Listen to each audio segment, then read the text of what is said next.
जय श्री राम। मैं Krishna Kotliya, insurance and financial consultant and informative.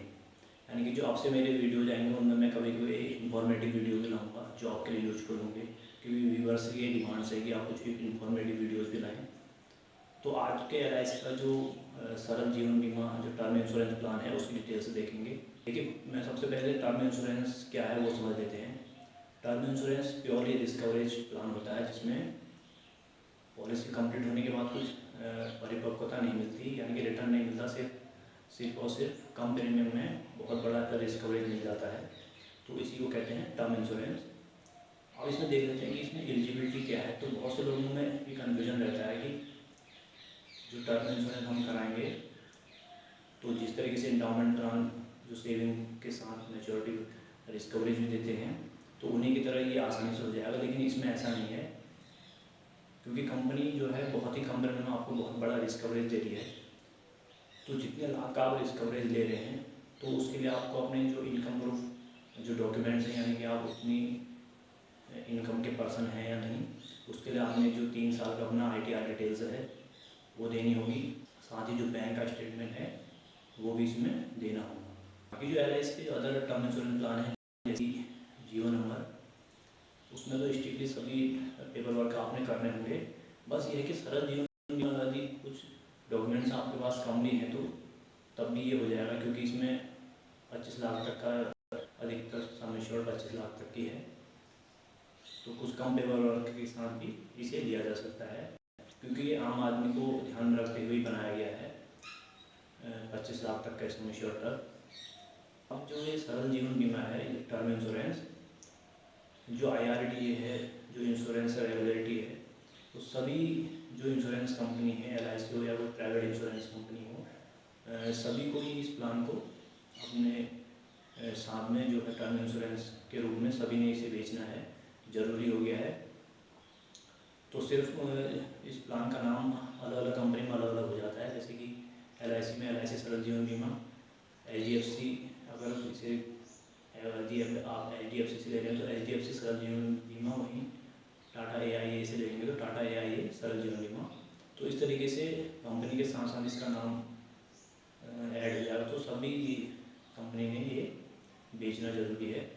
अब जब भी आप कोई भी टर्म इंश्योरेंस लें उसमें आप जो है क्लेम रेशियो है वो आप चेक करते हैं।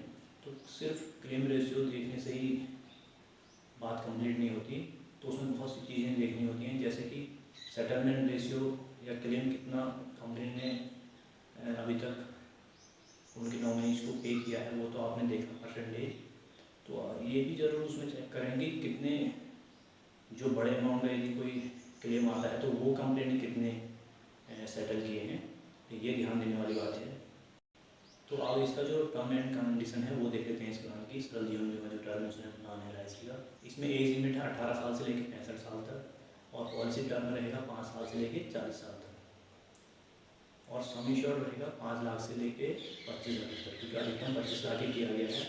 क्योंकि जो हाई नेटवर्क वाले हैं जो 1 करोड़ 2 करोड़ इससे भी अधिक का लेते हैं, तो उनके लिए इस प्लान के अलावा जो अदर प्लान हैं वो उनको लेने होंगे, क्योंकि ये जो कम आय वर्ग वाले हैं तो उनके लिए मैंडेटरी किया गया है, बेसिकली उन्हीं के लिए बनाया गया है। इसमें जो प्रीमियम पे करने के लिए ऑप्शन है, रेगुलर प्रीमियम ले सकते हैं, यानी कि जितने साल का पॉलिसी ले रहे हैं उतने साल तक किस्त देने का समय। लिमिटेड प्रीमियम ये रहेगा कि पॉलिसी आपने टर्म यानी कि 20-30 जितने भी साल का लिया हुआ है उससे कम साल की पॉलिसी आप प्रीमियम लेना चाह रहे हैं पॉलिसी की, 5 साल या 10 साल, वो आप इसमें ले सकते हैं।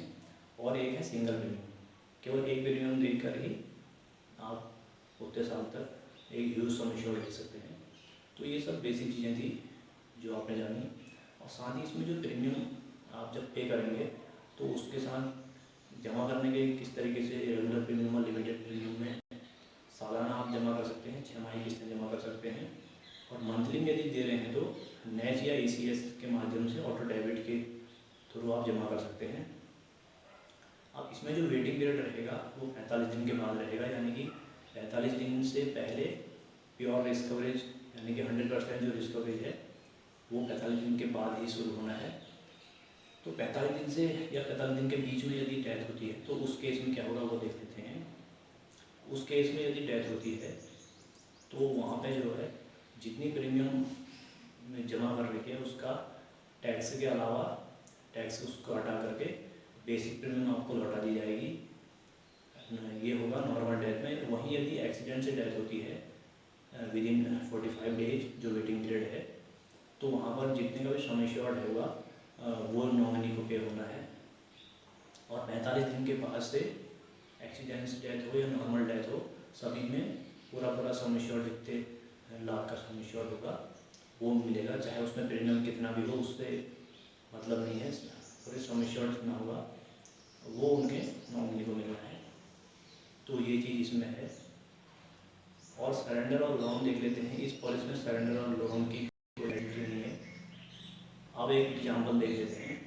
25 साल के कोई व्यक्ति हैं, अपने के लिए वो 25 लाख जो अधिकतम सम एश्योर्ड है उतने का टर्म इंश्योरेंस ले रहे हैं, और वो सारे डॉक्यूमेंट भी इसमें दे रहे हैं, या जो 3 साल का ITR है वो भी, और साथ ही अपने बैंक की स्टेटमेंट भी, और 35 साल का इसमें पॉलिसी टर्म ले रहे हैं और रेगुलर प्रीमियम का टर्म ले रहे हैं, यानी कि 35 साल तक वो प्रीमियम जमा करने का भी ऑप्शन दे रहे हैं। कम एज में दे रहे हैं इसलिए उनकी प्रीमियम भी कम आनी है, यानी कि 60 साल तक 25 की एज है और 35 का टर्म हो गया। जब तक उनकी 60 की एज होगी तब तक उनको एक बड़ा रिस्क कवरेज मिलता रहेगा।